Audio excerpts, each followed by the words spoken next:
तारीख मिल गई थी, 13 तक स्टे लगाया था उच्च न्यायालय ने इस कार्यालय को, और आज 11 तारीख हो गया। तो राज्य निर्वाचन आयोग का गाइडलाइन है और खुद बिहार सरकार ने गाइडलाइन बना रखा है, खुद भवन निर्माण विभाग ने गाइडलाइन बना रखा है। फैसला नहीं आया, बंगला चुनाव चिन्ह फ्रीज कर दिया गया था, लोक जनशक्ति पार्टी का नाम फ्रीज कर दिया गया था। उसके बाद फैसला दिया गया कि दोनों धरों को सेम दर्जा बिहार में इलेक्शन कमीशन ऑफ बिहार के द्वारा मिलता रहेगा, आज भी देंगे।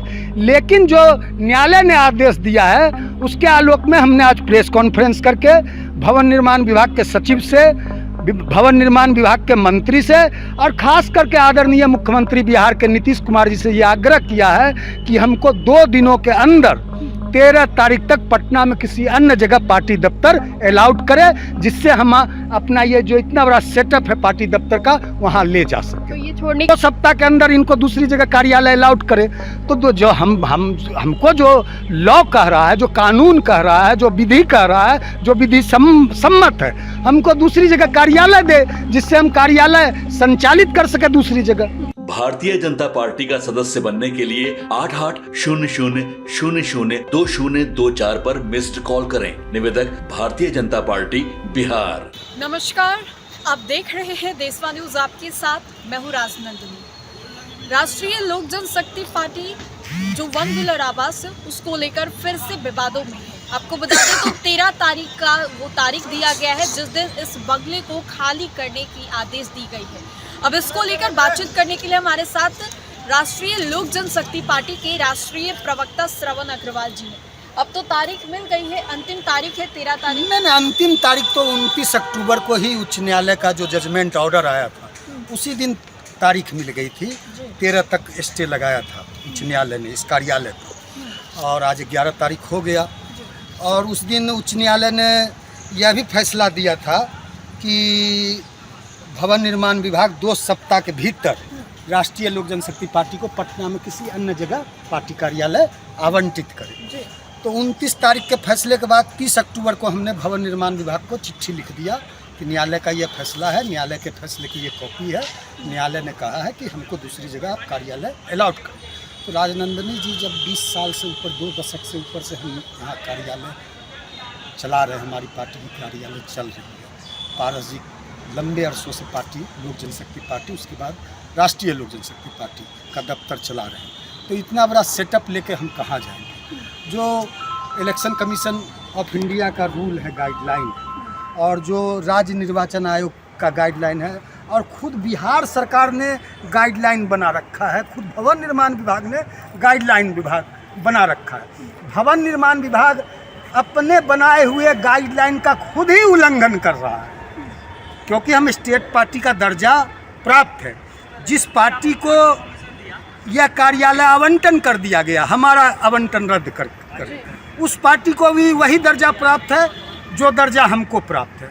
तो दोनों को समान दर्जा इलेक्शन कमीशन ऑफ बिहार में प्राप्त है। जब तक लोक जनशक्ति पार्टी का जो 2021 में पार्टी टूटी, उसके बाद इलेक्शन कमीशन ऑफ इंडिया में मामला गया, अभी तक मामला पेंडिंग है, उसमें कोई फैसला नहीं आया।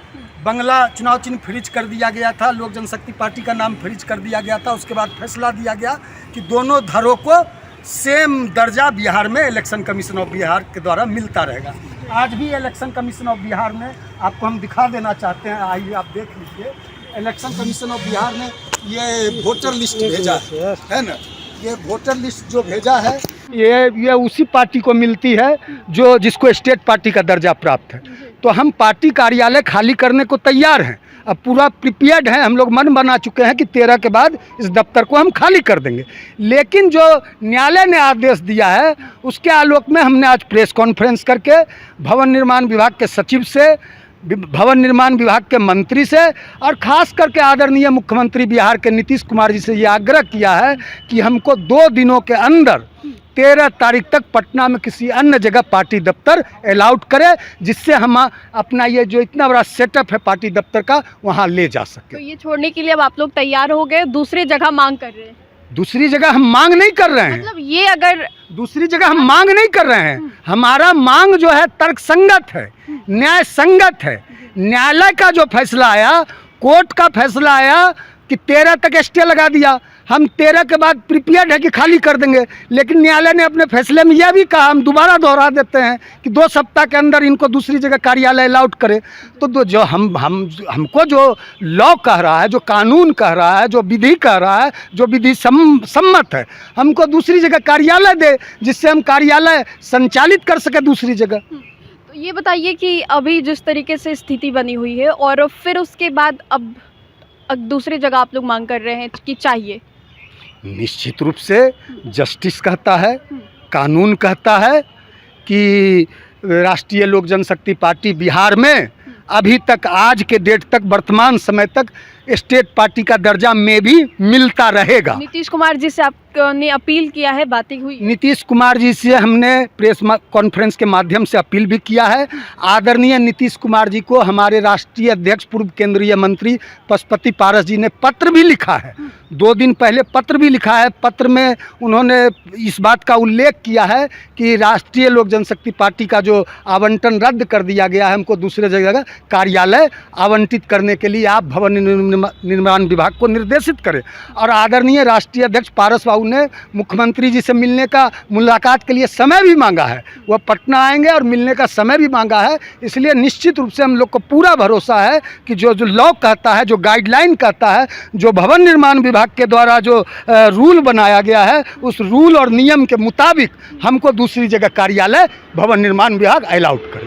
तो देखिए, हम आपको भवन दिखा देना चाहते हैं। एक सवाल आखिरी होगा कि अभी आपने किसी भी सामान को अंदर से शिफ्ट किया है या फिर वैसे ही रखा हुआ है? हमने कहा ना राजनंदिनी जी कि हम लोग पूरी तरह से प्रिपेयर्ड हैं।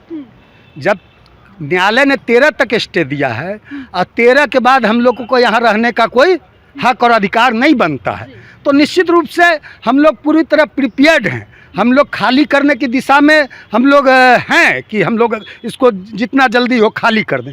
लेकिन दूसरा जो वैकल्पिक व्यवस्था न्यायालय ने कहा है करने को कि दूसरी जगह कार्यालय इनको दिया जाए, दिल्ली में भी एक पार्टी के साथ ऐसा ही हुआ था। राव जेवन्नी कोर्ट ने फैसला दिया था, आम आदमी पार्टी का जिक्र हम करना चाह रहे हैं, उनको दूसरे जगह सरकार ने दिया था। उसी नियम के मुताबिक हमको कार्यालय दूसरे जगह बिहार सरकार दे कि हम अपने पार्टी कार्यालय को ले जाकर वहाँ कार्यालय चला सके। तो देखिए, हम आपको यही भवन दिखा देना चाहते हैं जो कि लगातार इसको लेकर राष्ट्रीय लोक जनशक्ति पार्टी और लोक जनशक्ति पार्टी रामविलास में घमासान मचा हुआ है, यही 1 व्हीलर आवास को लेकर। अब हम आपको बता दें तो 13 तारीख का वो आखिरी तारीख तय किया गया है, दिन दिया गया है, जिसमें कि बताया जा रहा है कि हमने जिस तरीके से बातें की श्रवण अग्रवाल जी से, इन्होंने बताया कि 13 तारीख आखिरी दिन चिन्हित किया गया है जिस दिन इन लोगों को इस आवास को खाली करना पड़ेगा। अब ऐसे में पशुपति कुमार पारस, जो कि पूर्व केंद्रीय मंत्री भी रह चुके हैं और राष्ट्रीय लोक जनशक्ति पार्टी के राष्ट्रीय अध्यक्ष भी हैं, उन्होंने मुख्यमंत्री नीतीश कुमार को पत्र भी लिखा है कि इसके बदले वो पटना में उन्हें कहीं और आवास दें। अब ऐसे में आज प्रेस कॉन्फ्रेंस के माध्यम से भी आरएलजेपी के राष्ट्रीय प्रवक्ता श्रवण अग्रवाल ने भी मुख्यमंत्री नीतीश कुमार से अपील की है दूसरी जगह आवास को देने के लिए पूरे तरीके से। भारतीय जनता पार्टी का सदस्य बनने के लिए 8800002024 पर मिस्ड कॉल करें। निवेदक भारतीय जनता पार्टी बिहार।